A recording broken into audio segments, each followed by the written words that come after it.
राष्ट्रीय सुरक्षा के निम्न तत्वों में विज्ञान एवं तकनीकी की प्रासंगिकता। अब इसमें कुछ तत्व हैं जो हमने लिया है, उसमें हम देखेंगे विज्ञान और टेक्नोलॉजी कहाँ तक प्रासंगिक है इनकी सुरक्षा में, राष्ट्रीय सुरक्षा में। देखिए, पहला नंबर है खाद्यान्न सुरक्षा।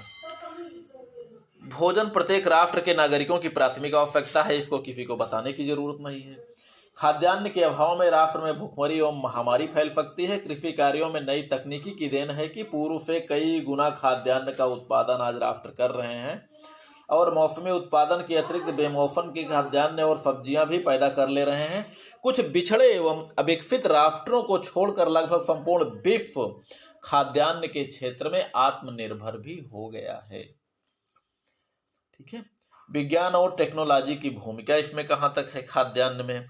पहला नंबर, कृषि यंत्रों का निर्माण एवं प्रयोग किया गया, जैविक एवं उर्वरक खादों का प्रयोग किया गया, कीटनाशक एवं शक्तिवर्धक दवाओं का प्रयोग किया गया, कृषि हेतु नए नए तरीकों एवं नई नई विधियों पर अनुसंधान किया गया। ठीक है, तो ये हो गया कृषि के बारे में, खाद्यान्न के बारे में, जिसके कारण लगभग आत्मनिर्भरता आई। ठीक है, लेकिन जैसे कहते हैं ना, हर चीज का प्लस पॉइंट, विज्ञान का भी माइनस पॉइंट यही है कि जैविक उर्वरक, कीटनाशक और शक्तिवर्धक दवाओं, जिसके कारण पैदावार की शक्ति बढ़ रही है लेकिन खाने वालों की शक्ति और उनकी उम्र कम हो रही है। अगला है ग्लोबल वार्मिंग। पृथ्वी पर स्थित भूमि एवं जल का लगातार गर्म होना ही ग्लोबल वार्मिंग है। धरती का तापमान बढ़ना, औसत तापमान से अधिक होना ही ग्लोबल वार्मिंग है।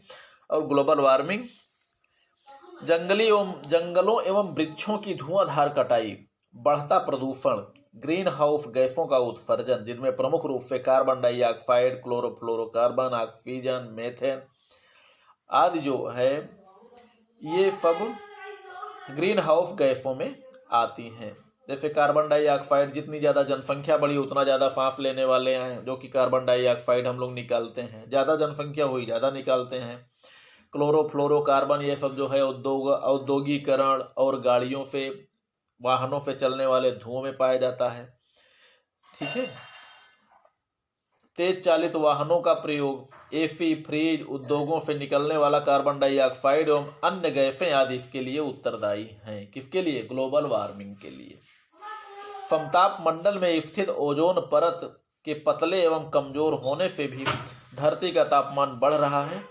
समताप मंडल में हवाई जहाजों का उड़ना, क्लोरोफ्लोरोकार्बन का उत्सर्जन एवं कारखानों की चिमनियों से कार्बन डाइऑक्साइड का ऊपर जाना आदि ओजोन परत की क्षति के कारण है।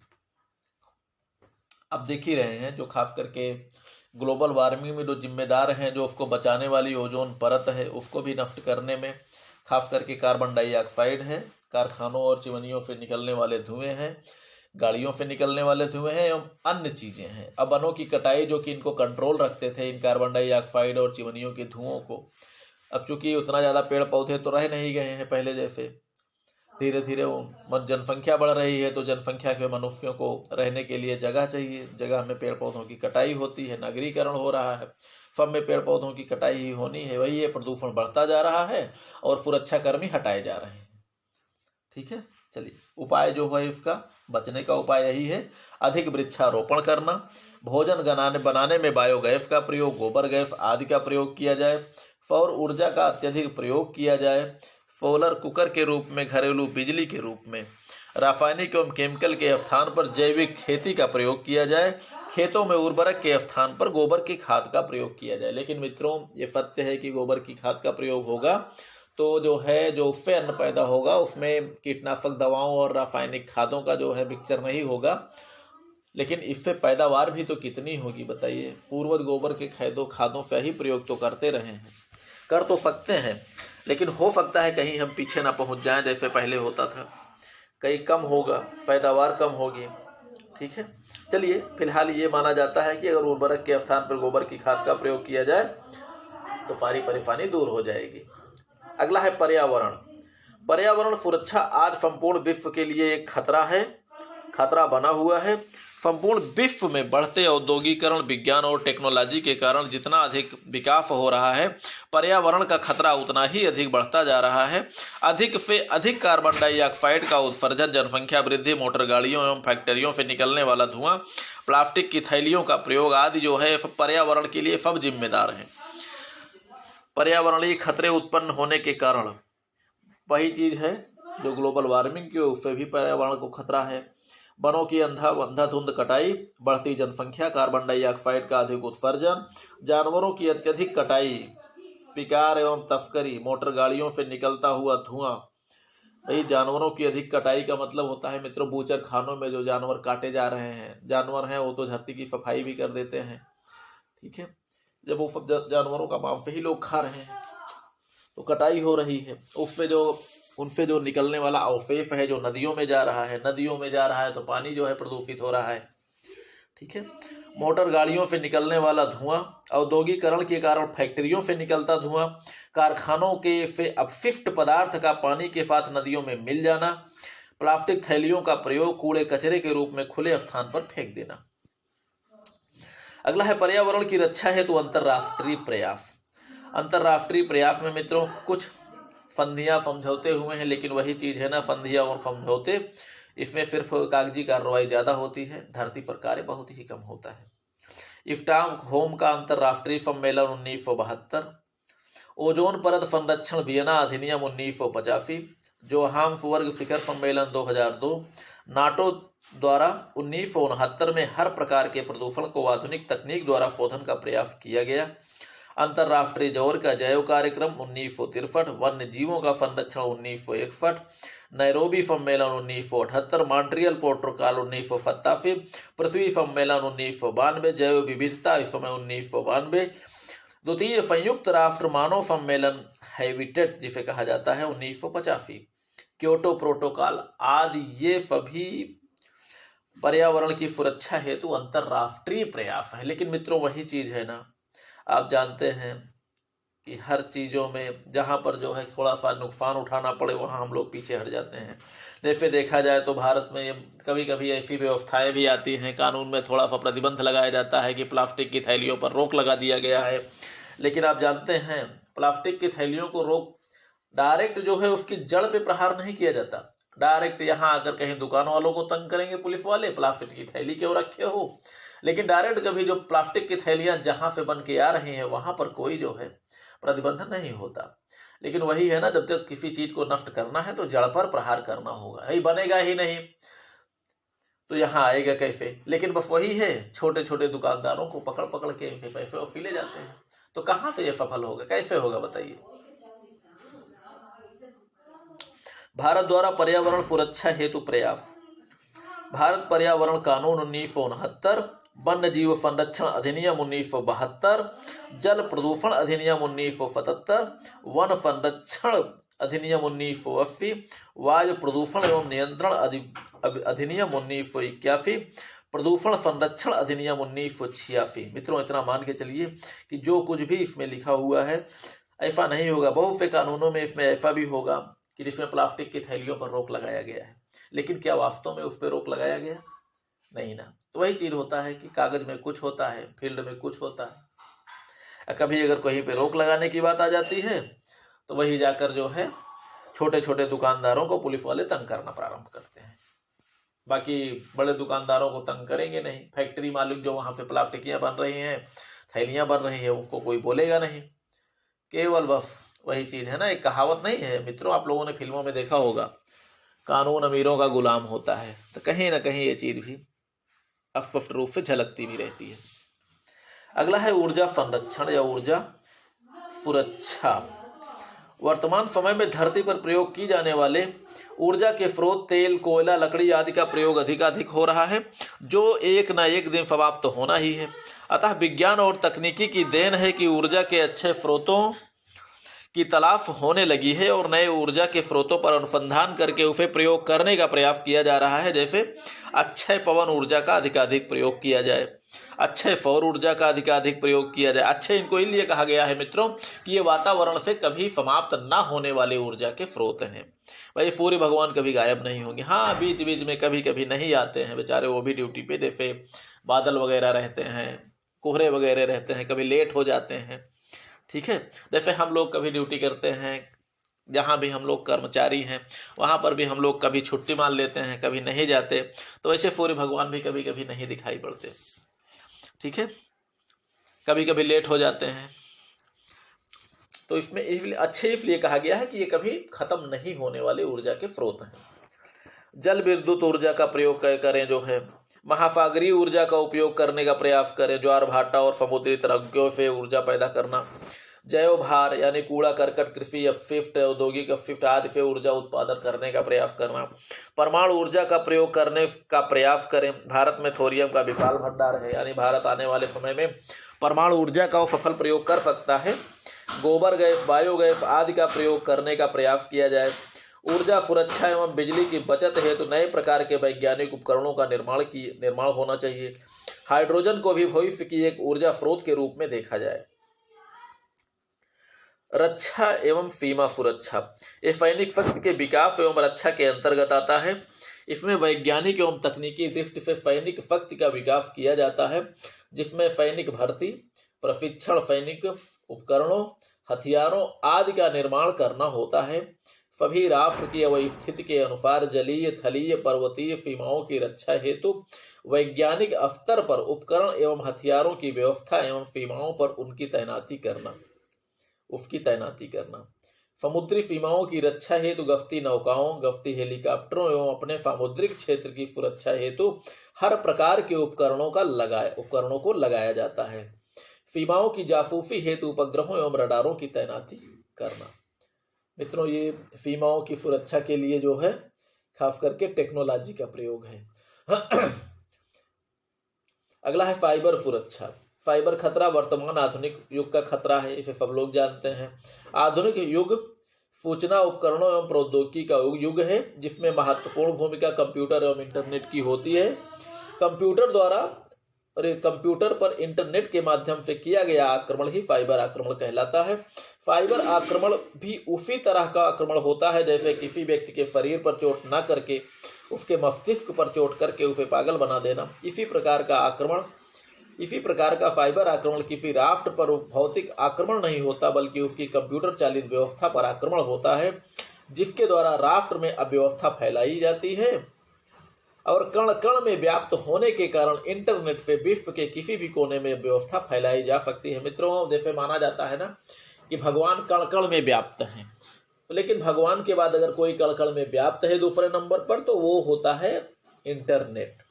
हाँ, भगवान कण कण में व्याप्त है, वो कहीं भी आने जाने की क्षमता है, लेकिन कंप्यूटर कभी कभी फेल हो जाता है, इसलिए सेकंड भगवान मान सकते हैं कण कण में व्याप्त होने वाले क्या बोलते हैं, नियमों के अनुसार। ठीक है, फाइबर खतरा एक ऐसा खतरा है जो कंप्यूटर एवं इंटरनेट का प्रयोग करने वाले प्रत्येक राष्ट्र, प्रत्येक व्यक्ति, प्रत्येक संस्था के ऊपर कभी भी आ सकता है। फाइबर खतरा एक तकनीकी खतरा है और 20वीं शताब्दी के अंतिम समय 90 के दशक से प्रारंभ हुआ है। अभी फाइबर आक्रमण की नई तकनीकें विकसित हो रही हैं। हालांकि काफी तकनीकें विकसित हो चुकी हैं, लगभग 50 तकनीक विकसित हो चुकी हैं फाइबर आक्रमण के, लेकिन फिर भी अभी इस पर रोक नहीं लगा है। अपराधी वर्ग और ये राष्ट्र के जो फाइबर सेनाओं का गठित किए हुए चाइना जैसे राष्ट्र, ये सब नई नई तकनीकें अभी खोज रहे हैं। ठीक है, अदृश्य आक्रमण होने के कारण शीघ्रता से फाइबर आक्रमणकारी का पता ही नहीं चल पाता और पता चल जाने पर बहुत देर चुकी होती है, क्योंकि आक्रमणकारी किसी भी देश में बैठकर फाइबर आक्रमण कर सकता है और आक्रमण करके वह सुरक्षित भी रहता है। फाइबर आक्रमण के लिए एक कंप्यूटर का विद्वान अकेला ही विशालकाय फौज के बराबर होता है, वन मैन बाउंड्री फोर्स जिसे हम लोग कहते हैं। फाइबर आक्रमण अभी नई तकनीक एवं इसकी प्रकृति अन्य आक्रमणों से भिन्न होने के कारण अभी सुरक्षा के प्रभावकारी उपाय नहीं किया जा सका है। इसकी सुरक्षा का अभी प्राथमिक उपाय यही है कि सावधानी ही फाइबर आक्रमण से सुरक्षा का उपाय है। मित्रों, ये 2 बार लिख उठा है, इसको हम थोड़ा फिर डिस्टर्ब हो गए, एक ही बार मानिएगा आप लोग। ठीक है, इसके लिए अपनी कंप्यूटर व्यवस्था को सुरक्षित करना होगा। मान लीजिए पहली बात तो सावधान रहना होगा, ये सबसे बड़ा उपाय यही है। बाकी कुछ परिवर्तन कर सकते हैं, जैसे मजबूत पासवर्ड लगाना, सदा शक्तिशाली एवं रजिस्टर्ड एंटीवायरस का प्रयोग करना ताकि दूसरा वायरस घुसने ना पाए। अपने सॉफ्टवेयर और ऑपरेटिंग सिस्टम को हमेशा अपडेट करते रहें। अज्ञात एवं अपरिचित प्रेषकों द्वारा खोला गया ईमेल ना खोलें। सार्वजनिक स्थानों पर असुरक्षित वाईफाई नेटवर्क का उपयोग करने से बचें। फेसबुक जैसी वेबसाइटों से बचने का प्रयास करें। इन पर किसी अनजान व्यक्ति से दोस्ती ना करें। खास करके महिलाओं के लिए बहुत जरूरी होता है मित्रों फेसबुक। ठीक है, बहुत सारी चीज़ें क्राइम अलर्ट जैसे नाटकों में दिखाया भी जाता है कि जो फेसबुक से बच्चे दोस्ती करके लड़के लड़कियों से और लड़कियां लड़कों से दोस्ती कर लेती हैं। इतना आकर्षक का केंद्र होता है फेसबुक की दोस्ती की बात छोड़िए, बिना जाने ही उनसे विवाह कर लेते हैं और अंत में भयानक मुसीबतों में फंस जाते हैं। कभी कभी कहीं पता चला उनको भाई लव मैरिज पे आप जानते हैं घर वाले संतुष्ट नहीं होते। कभी कभी उनसे लव मैरिज में वो लड़कियां भाग कर शादी कर लेती हैं। अंत में होता क्या है, कहीं कहीं उन सबको कोठे पर बेच दिया जाता है, किसी को विदेशों में बेच दिया जाता है ले जाकर। तो इसलिए मित्रों फेसबुक जैसी वेबसाइटों पर हम अपने सभी माताओं बहनों बेटियों को सीधे जो है सुरक्षित करते हैं कि फेसबुक का प्रयोग करने से पहली बात बचें। अब फेसबुक का प्रयोग क्योंकि वहां पर बड़ी अविश्वसनीयता होती है, बात कोई और कर रहा है, फोटो किसी और का लगाया हुआ है, इसलिए कभी भी उनसे मित्रता मत कीजिए जिनको आप नहीं जानते।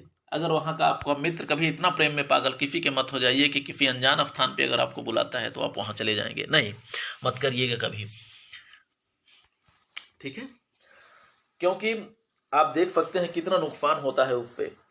किसी अनजान व्यक्ति से दोस्ती न करना, ना ही उससे मिलने का प्रयास करना, क्योंकि मानव एवं मानव अंगों की तस्करी से जुड़े लोग भी हो सकते हैं। लड़कियों एवं महिलाओं के लिए विशेष जरूरी है फेसबुक एवं अन्य सोशल साइटों से बचें।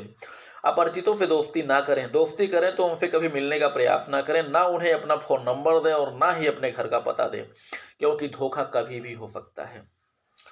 ठीक है, आप जानते हैं ना इन मीठी मीठी बातों के पीछे, मासूम चेहरे के पीछे कितना खतरनाक चेहरा हो सकता है, इसकी आप कल्पना नहीं कर सकते।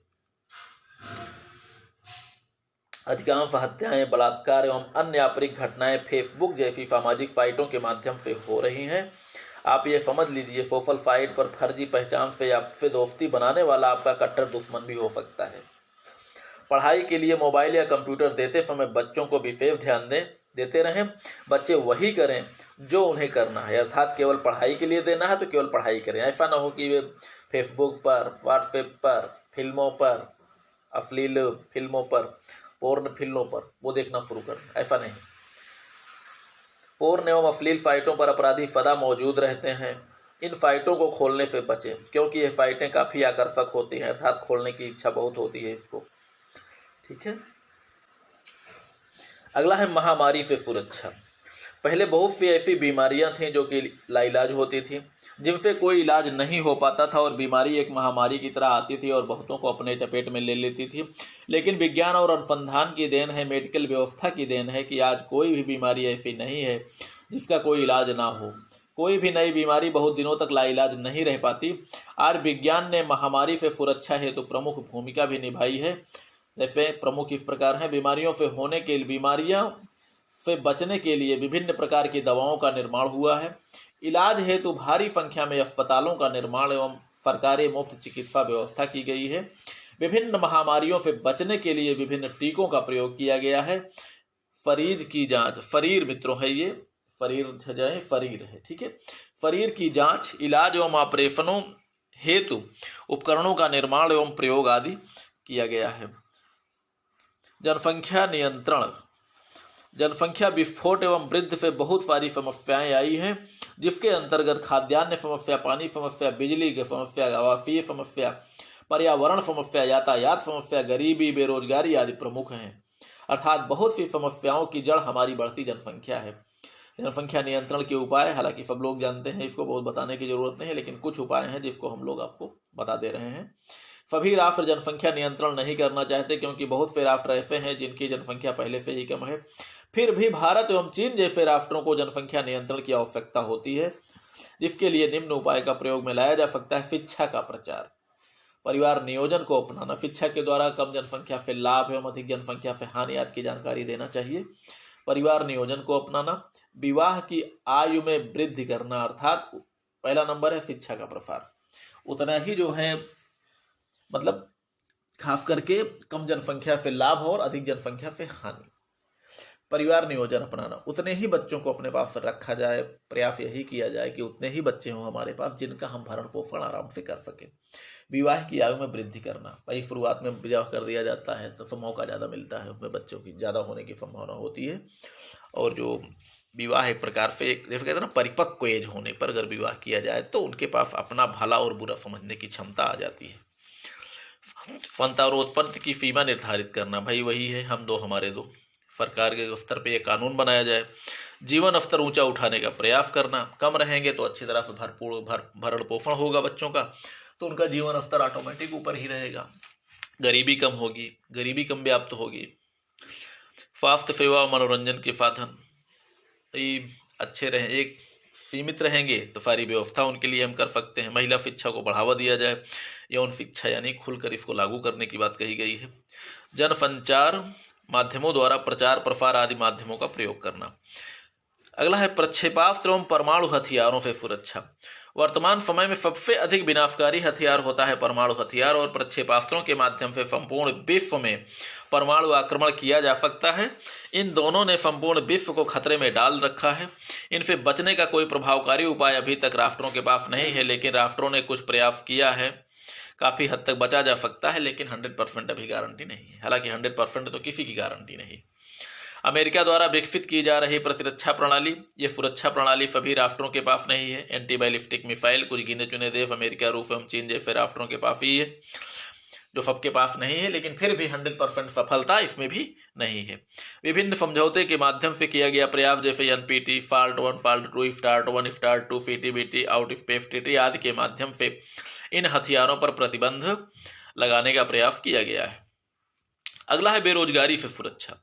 बढ़ती जनसंख्या एवं राष्ट्र के पास संसाधनों की अनुपलब्धता ही बेरोजगारी का कारण होती है। अधिक बेरोजगारी भी राष्ट्रीय सुरक्षा को प्रभावित करती है। बेरोजगारी भी आंतरिक सुरक्षा हेतु एक खतरा होता है, जो किसी भी राष्ट्र में एक आंदोलन का रूप धारण कर सकती है।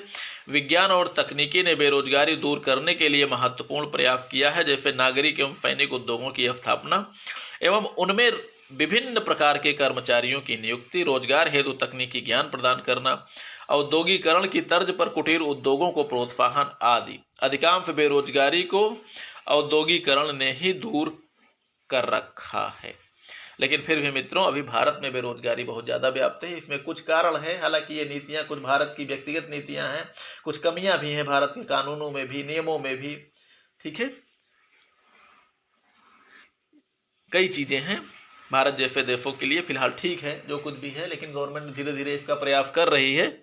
ठीक है मित्रों, उम्मीद करता हूँ चैप्टर आपको समझ में आया होगा। हालांकि कुछ चीज़ें हमने इसमें यहाँ बहुत जल्दी में बताया है। जैसे देखा जाए तो ये आज का जो सबसे बड़ा खतरनाक स्थिति है वो है साइबर आतंकवाद, कंप्यूटर इंटरनेट का आतंकवाद। इसके बारे में देखा जाए तो एक वीडियो खुलकर बनाने की ज़रूरत है ताकि आप लोगों को सुरक्षित रखा जा सके, खास करके